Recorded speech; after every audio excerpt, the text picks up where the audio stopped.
الرحمن الرحیم اللہم صلی علی محمد النبی الأمی وعلی آلہ وسلم تسلیما۔ فضائل حضرت عمر فاروق رضی اللہ تعالی عنہ۔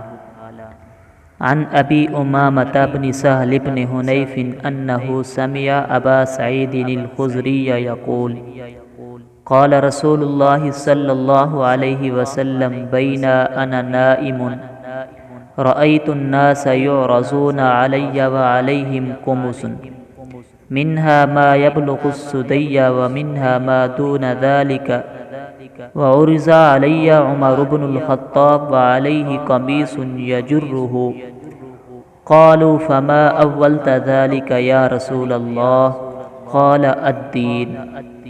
رسول اللہ صلی اللہ علیہ وسلم نے ارشاد فرمایا، اس دوران کہ میں سویا ہوا تھا میں نے خواب میں دیکھا کہ کچھ لوگوں کو میرے سامنے پیش کیا گیا۔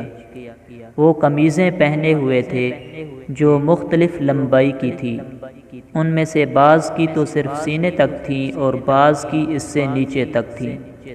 پھر عمر بن الخطاب میرے سامنے لائے گئے، وہ اتنی لمبی قمیض پہنے ہوئے تھے کہ وہ ان کے قد سے بھی زیادہ لمبی تھی اور وہ اس کو گھسیٹ رہے تھے۔